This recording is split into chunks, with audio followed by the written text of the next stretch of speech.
Hello, welcome everyone. Happy Thursday.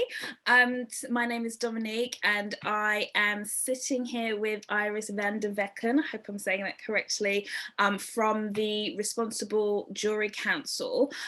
Today we're really going to be addressing essentially what the Responsible Jewellery Council does, what it aims to do and what their mission is, but essentially the idea is to really give a snapshot into how you can build trust with your customers who really want to focus on buying ethically, responsibly, and in a sustainable manner, and also what that actually means, not just sort of putting the word sustainable there and leaving it there. Thank you so much, Iris, for joining us for this Once Club event. We've been really excited to have you. I would love to get you just to introduce a little bit more about yourself, and how you sort of came about working with RJC, and then I suppose we can watch the video as well. Well, thank you very much, Dominique, and hello, everyone. I'm really happy to be here today and to talk about a topic that's absolutely very close to my heart, and that's responsibility and linked to consumer confidence. And just to give you a bit of a snapshot about myself, my background is I studied law and international relations, and over the past 25 years, I've been working in different industries, mostly diamonds, gold, and jewelry in the broadest sense, but also fashion and technology. And on my way, I've also worked within government policy with a very specific focus on human rights, children's rights, and the role of business. And I have a big passion for the topic also on gender equality and generation equality, which is critical to advance sustainability in this world. I'm also the proud mother of a 21-year-old son, Alexander, a little bit rebellious, but definitely loves fashion. And in my free time, I love to read, but also I'm a runner. And one of the key milestones that I did that was on my bucket list was I ran the New York Marathon for UNICEF. So I think that's a little bit about myself. So going into the role of the Responsible Jewellery Council, this is a really important role for me. I've been now the executive director for over 2 years. I've built, I think, an amazing team. And this is really a role of purpose, because what we're all about is really to build that trust in the jewelry and watch industry worldwide. Because indeed, when someone walks into a store or a boutique, or if you're going to buy something for your customer, you really need to have trust. And what does that mean, trust in these times? So I would suggest now, Dominique, that we look at the video about the Responsible Jewellery Council, and then we can dive into the presentation. Sounds good. I'm excited.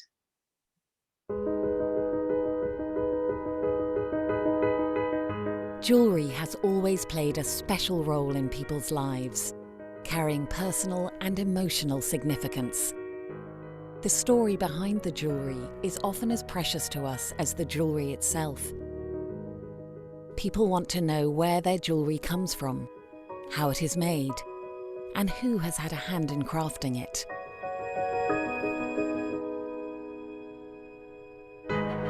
We were founded in 2005 by 14 members with a pioneering vision that all jewellery should be produced responsibly, helping people prosper and preserving the planet. Now, more than 1,200 members share our vision of a responsible worldwide supply chain that promotes trust in the global jewellery and watch industry. This vision has never been more relevant than today.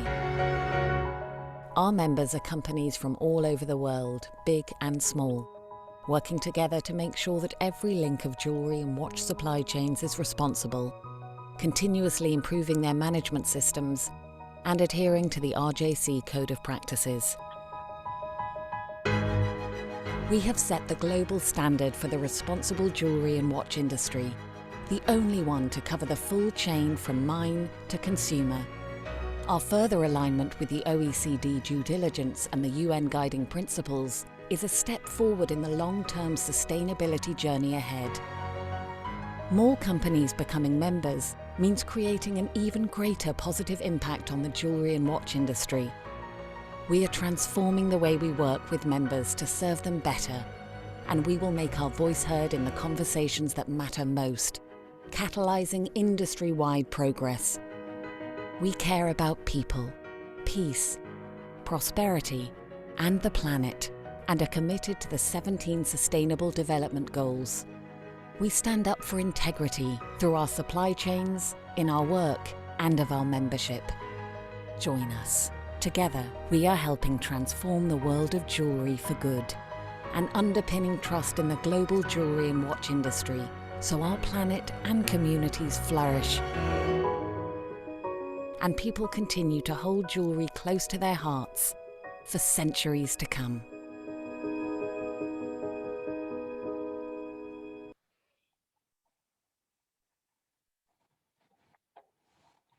Right.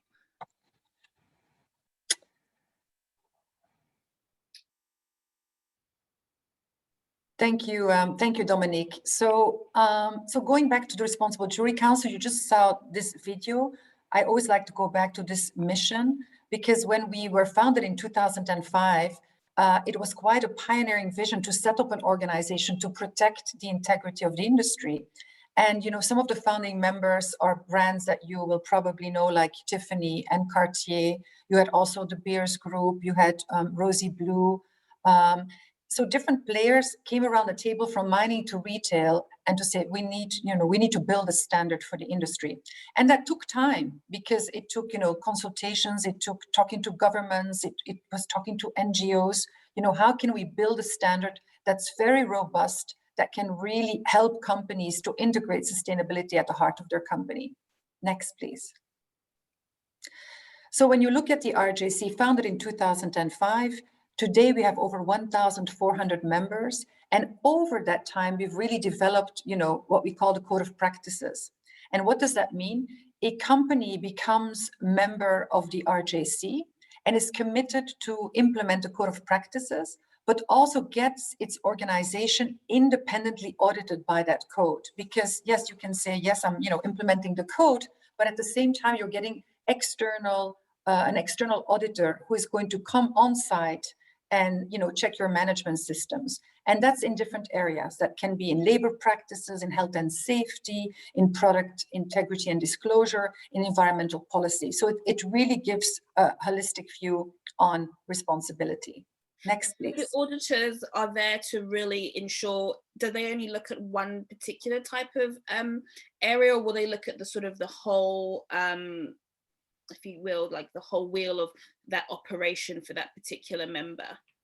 Well, that's a good question, Dominique. The auditor will really look at the full operations because, it's a good point you raise. What does responsibility mean? You can't have, very good health and safety practices, but at the same time, you're not doing any human rights due diligence, for example, or you're not paying over hours correctly, or your wages structure. So, and that's really the strength of this code. It has, different elements and components that the auditor will check on site. Right. And I think the good news is, Dominique, that what we see over time is that companies are using this audit as a learning opportunity.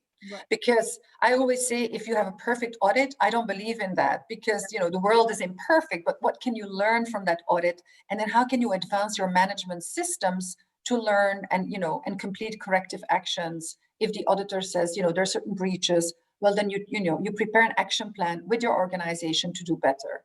I agree, because you should always be wanting to improve. I think there's always room for improvement. You always want to do better, and you always want to see what your blind spots are, because sometimes you're too close, right? So it's so important to be able to say, I'm open to wanting to learn, for sure. Yeah, and I think that's exactly, Dominique, it's that third party assurance, really, because you can't expect a company to say, well, I'm doing well, well, it's good to have that third party independent view on your operations. And that also gives assurance to your stakeholders, including your consumers. Right. So if you look at this, like over time, I don't want to go too much into detail, but it does give an idea, founded in 2005, 14 leading companies, have this vision. One of those companies was also Signet, one of the biggest retailers in the USA.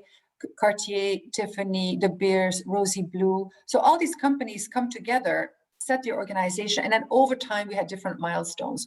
And I do want to touch upon the fact of 2019, because then the code was in its third revision, and has now been aligned with two important international instruments, which is the OECD due diligence and the UN Guiding Principles on Business and Human Rights. And why is this so important? Because the foundation of sustainability at the heart is always, respect for human rights. Yeah. And that it can be very complex because supply chains, go over from one country to another.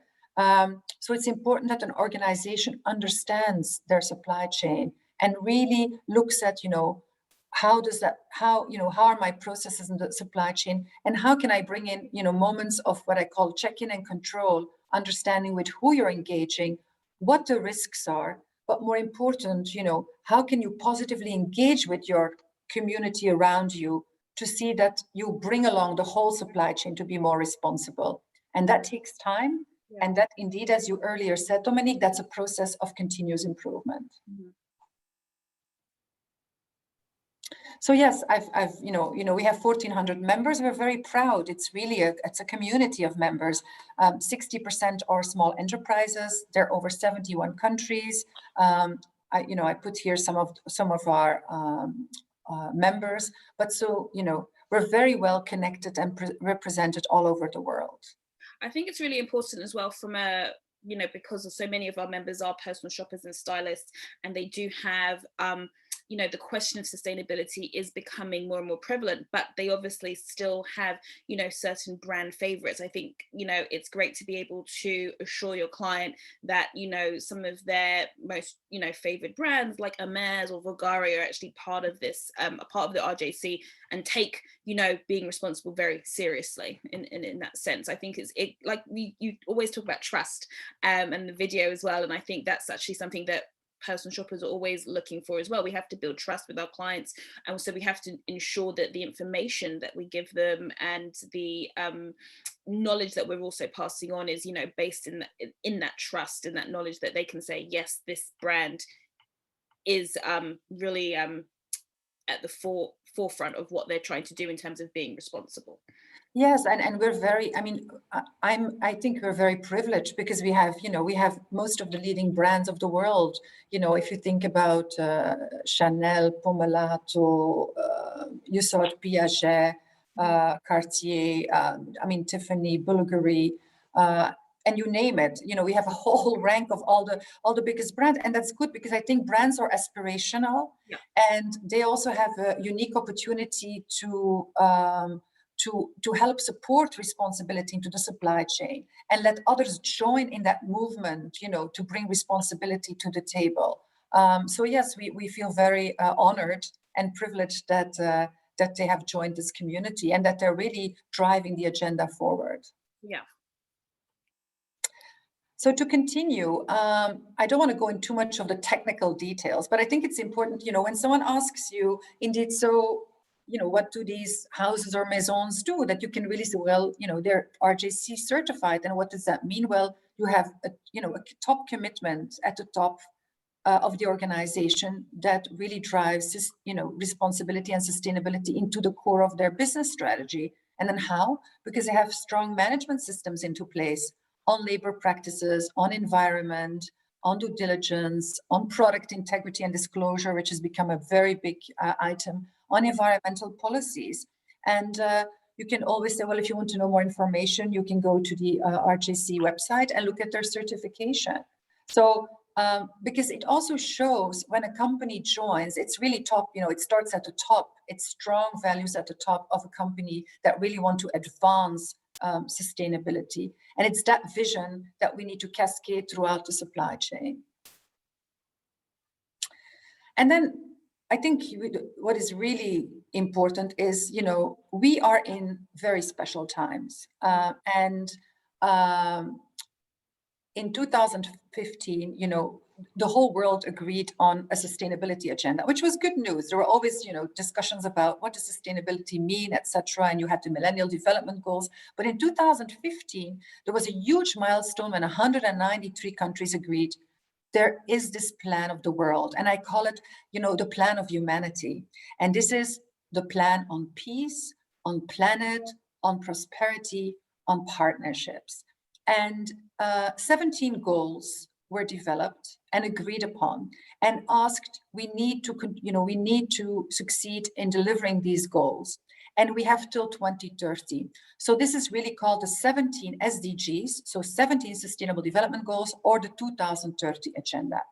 And in those goals, you see some goals that are particularly of interest to the jewelry industry. And I'm just going to touch upon a few. But first of all, gender equality. If you think about it, 90% of the consumers or influence of consumers are women. Crazy. Of course, in general, also getting women empowered and getting women, throughout the supply chain more empowered, and see to it that they can take up leadership roles, from mining to retail. So also kind of creating structures, to help develop these women and look at, what are the barriers and help them advance. And we're doing a lot on that with the RJC. We have started what we call generation equality campaigns with roundtables in India and Africa, in Europe, in North America, especially for the jewelry and watch industry, how we can advance this topic. Decent work, goal 8, and economic growth. I think decent work, that is the baseline. We touched upon it, Dominique. Any organization should first start, how am I treating my employees? How am I rewarding my employees? Do they have a safe environment? And a safe is not just about health and safety, but also, is it a safe container? Is there attention to mental well-being? How are we tackling COVID in this pandemic? Have we done? Yeah. That idea of feeling valued, it's something that with the last, and I think it's something that I've noticed a lot within startup culture, has been very prevalent, which is great. And it's great to sort of see it also being associated with larger companies, that idea of really looking at that value of the worker. It's not just about them coming in, doing their work and leaving. It's kind of, if they're spending 8 to 10 hours of their day within this company, that should really be at the forefront to make sure that they have a happiness, so that they're always happy working, because happy workers mean that you get better productivity, you have a better workplace, the culture is much more enriched, and essentially you have people who want to work there because they like to be there as well. Yeah, and very good point, Dominique. And I think that will be the big opportunity for any industry, to keep that talent and motivate that talent, and see to it that you have a supply chain where there is indeed respect for people throughout that supply chain. So not just in your direct operations, but how can you bring that to your contractors? Are your contractors giving decent wages? Mm-hmm. And that again has to cascade in the different layers of the supply chain. And what's interesting is that, we need to also look at much more vulnerable communities. And then I think about artisanal scale miners, where in particularly, again, women are vulnerable. How can we promote more investments in those communities? And how can we show impact on the livelihoods of those communities? And I think the good news is we see an enormous effort being placed by companies to look much more carefully at that supply chain, and how that value through the supply chain is bringing value to the people and the communities. So, I think that movement will continue to accelerate. I'll just touch on one more, I think, is of course responsible production and consumption. I don't have to tell these people here today. I mean, I think it's, if you look at many of the brands, who are doing complete circular economy models, but are also at the same time are looking for new innovative ways of production, are looking at optimization of more responsible climate, environmental policies, again, to have much more innovation in that final product that comes to the consumer. And I guess the last one is partnerships, goal 17. It's also something I believe very much. No one can do this alone.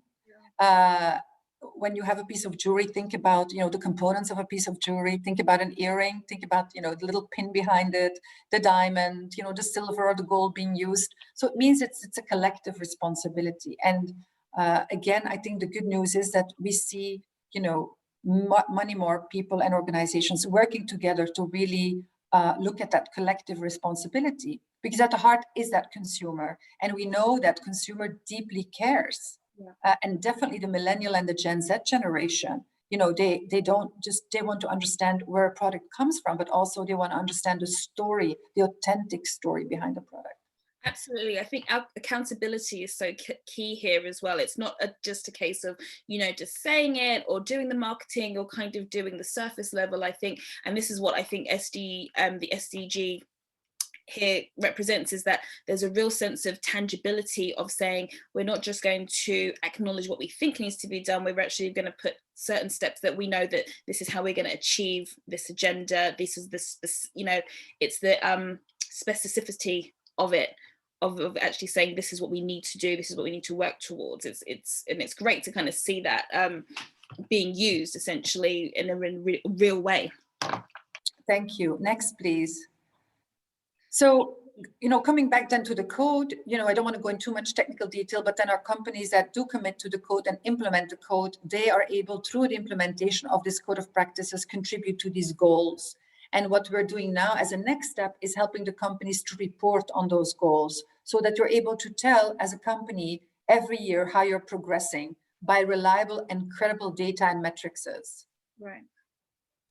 Next, please. So, you know, going back, what is a responsible brand? Well, I always say it starts from the values at the top, the purpose of the company, the leadership at the top, who sets the tone. It starts with, you know, looking at your own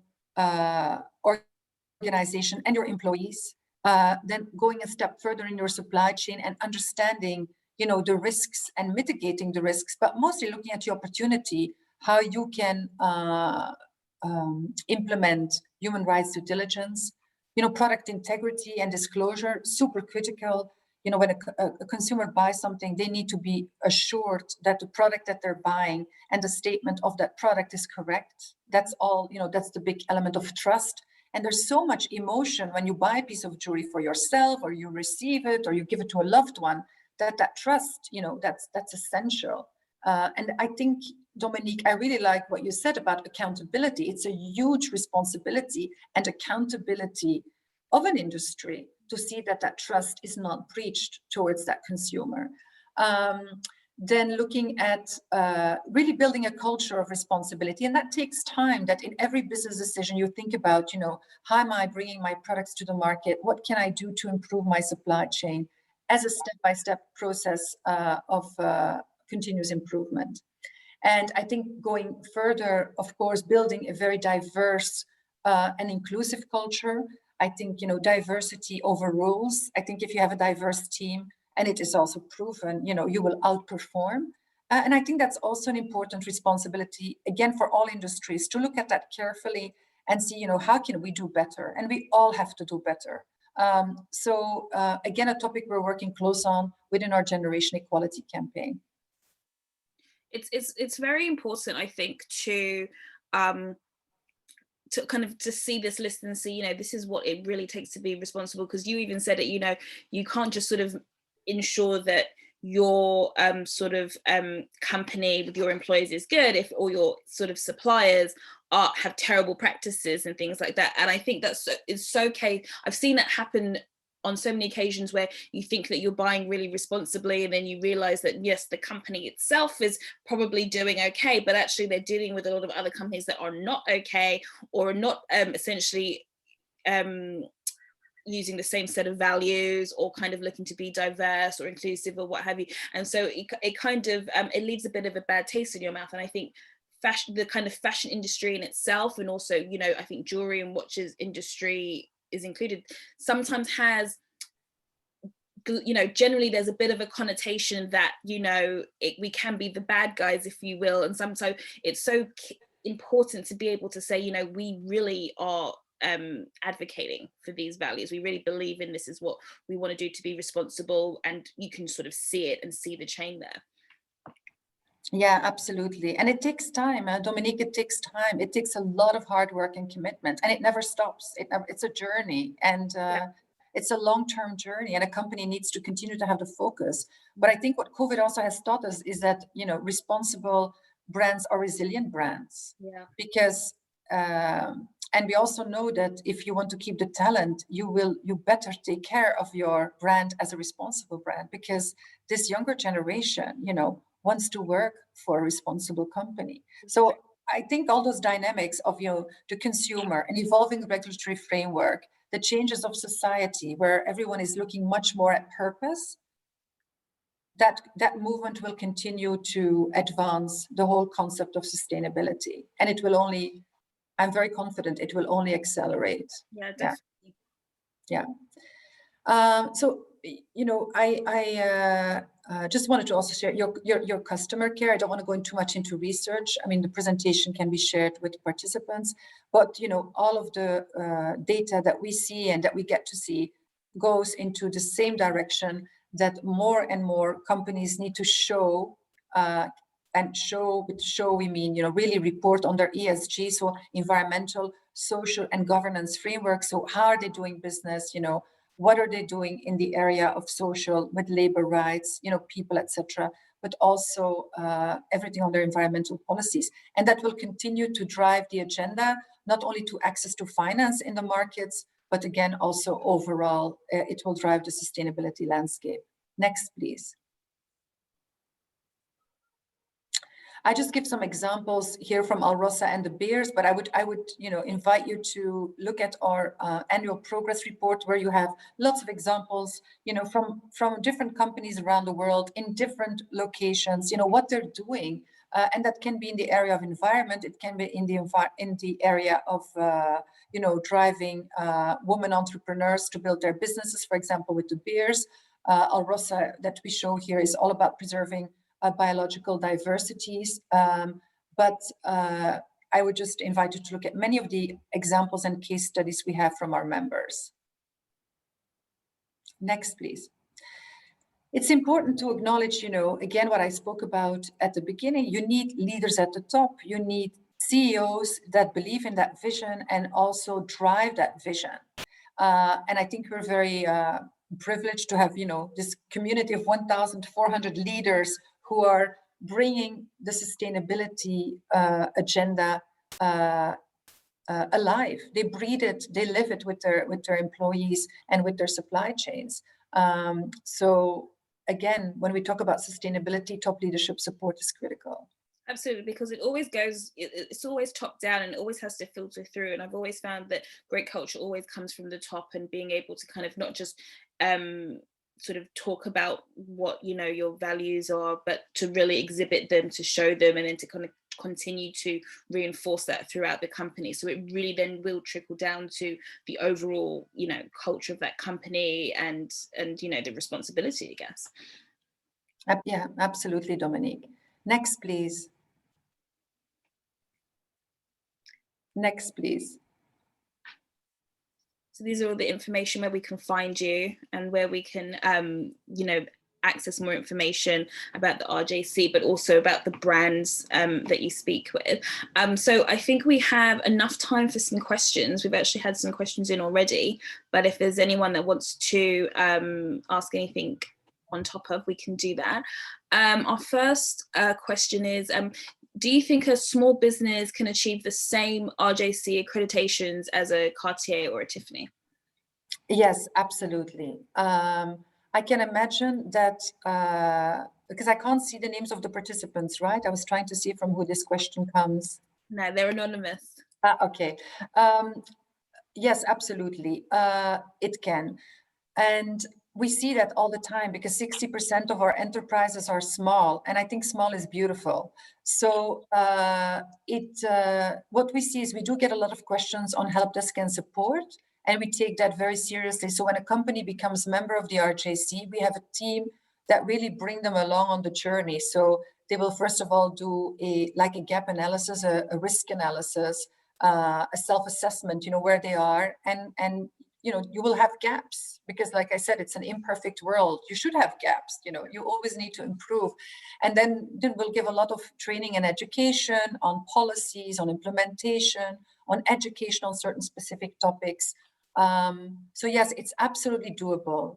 It does need commitment, because, but you should also not see it as a side system. You should see it as your business system, Because if you implement all these sections of the code, you will really build strong management systems into your organization. And we know from different companies that they say it brings operational efficiency, it improves stakeholder engagement. They have learned a lot, from their peers, and it's a really good risk and reputation instrument. So yes, I would definitely encourage also smaller enterprises to join. And I suppose it really creates a foundation, like you said, it's that really, it will give you a really strong foundation to kind of have your business grow and prosper, because you're really adhering to these codes of practices that really instill strong values, it seems. Yeah, Dominique, you're right. You're building a house, and this is like your basic strong platform where you build, your floors on, and then you can year by year do better. And that's why, you saw the SDGs, but we've just launched an SDG task force. And this is a task force with companies that are going to help set up a framework to help companies report on these SDGs. And we know that's a big step, but we also believe we need to help our companies along that journey of reporting, because in a few years, I think reporting will become definitely mandatory because of the fact that, regulations are evolving, data points are being requested. So how can you bring your company, to the next level? And again, data can give interesting input for management decisions. Absolutely. One more question we have here is, what is your view towards lab-grown diamonds from an ESG perspective, especially in comparison with the natural diamond industry? So first of all, when people ask me about natural diamonds or LGDs, I always say, well, it's a consumer choice. It's important. There are two products, and a consumer has to choose, what they want to buy. I think it's very dangerous to make certain claims about, one is more responsible than the other. I think product integrity and disclosure is critical. So when I look at, natural diamonds, we know how diamonds really build nations, how diamonds give, livelihoods to, millions of people around the world, and really contribute to development and infrastructure in different countries. So we're very confident, that we have a very responsible and sustainable business case on that. Do you think that we know enough about sort of lab-grown diamonds, or do you think as an industry it's still growing and so there's lots to learn still and figure out? Well, I think as an industry, we will always continue to learn, in the different fields and in different materials. I think that's part of the innovation and advancing. What is important to me is product integrity and disclosure. So when that consumer buys a product, that whatever claims are being made on that product, that they are correct based on data and that they're reliable. What I'm very concerned about is when messages go out there making certain claims that one is more sustainable than the other based on no facts. Yeah. And that's something I don't think we should do, because, it's unethical to do so. Absolutely. And I think we live in an age of marketing, and if you want to go one step further, propaganda is very powerful. And I think whilst I think it's not so much the case now, because we have much more access to information and to do self-research, there is something about this idea that we can perpetuate an idea, but actually where's the basis? And so it's so important to do research. It's so important to, like you said, be transparent. Don't make claims that you can't, because I've seen in lots of different examples where you're looking at the idea of something because they've been told it enough times, people then are repeating it back to you, but actually when you have to question, well, how do you know that? Where have you seen that? What is like you said, the facts? What are the figures? And then those questions aren't easily answered. So whilst we know marketing is really powerful, I think we also have to make sure that facts are also just as powerful. Doing the research is just as powerful as well. Yeah. No, absolutely, Dominique. And that's why I always say, it's a choice. It's not like I'm saying, one is better than the other. It's a consumer's choice. But at the same time, that consumer deserves to have a correct data and response. Yeah. Absolutely. And I think, going back to our members, I think that's where they become really critical in the purchasing part of this, because they're really there to lend a voice and an authority. They don't have to make the decision, but they can say, these are, this is what I know, this is where you can find the research, so you can really make an informed decision. And that's something that I'm always very keen to do, from back when I was working as a personal shopper and stylist, is that I don't necessarily care to make a decision for a client, because they have to wear it, they have to live it, they have to essentially make that decision. But I'm there definitely to say to you, this is what I know for sure. I'm not going to tell, this is how I feel about it, but I want you to know this is all the information I can give you. This is where you can find it. And then we can discuss together what we think are the best things. Because sometimes, especially with jewelry and watches, it can be so much money, and like, it is very emotional. So when you make that choice, it has to be personal, and it has to be based on what you know. It can't just be based on what everyone else is telling you, right? Yeah, no, and I think that's why I'm very confident also on the natural diamond industry, because we have a really beautiful story to tell, and every day I have engagement with the members, and when I see how the jewelry that was created has really indeed built communities and livelihoods all over the world. And I think if we think about, for example, Botswana, that's a whole nation building that happened there. And, the continued growth in certain, regions in the world, and also development on its own. I think it's important to tell those stories, and also to tell the stories, with the opportunities, but also the challenges in certain regions, because so. I think that's also a good point that you said about the challenges, actually, because I think we always want to just talk about the success stories, but actually, because it is a journey, because we can still learn, we should also talk about pain points and blind spots, and the reality sometimes of a situation, that it's not as simple as maybe we would like it to be, or it's not black and white. It's nuanced as well. And there's a beauty in that, of actually saying, this is where we've come from, but this is where we're heading, and this is where we are now. Yeah, and that's where education comes in, Dominique. I think what is really important is to educate the consumer, but also to educate all stakeholders. And we as RJC take that role very seriously. We work very closely also with CIBJO on that, because we believe it's important, to really get the whole industry into that movement of understanding, okay, what are some simple steps that you can take? And often many companies are taking those steps, but they just haven't formalized it in maybe their strategy as part of, a sustainability approach. So again, giving them a framework, giving them tools, giving them action plans and steps to improve their management systems is essential to advance consumer confidence in the supply chain. Absolutely. Well, we've just about run out of time, but this has been fascinating. Thank you so much for sitting down with us and kind of explaining, how RJC, are really taking to task, their members, and ensuring that they are becoming responsible and are working always towards being responsible.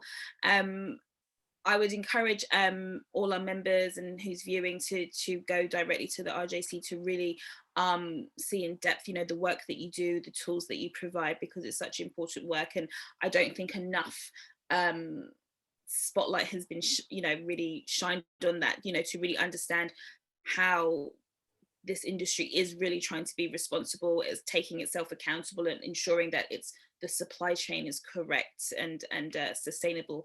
Really, it's not just sort of the buzzword. It's a real structural framework that we're always working towards. So thank you again. Pleasure. And hopefully I'll get to speak to you soon. Always welcome. Thank you, Dominique, and thank you everyone for joining today. Lovely to meet you. Bye.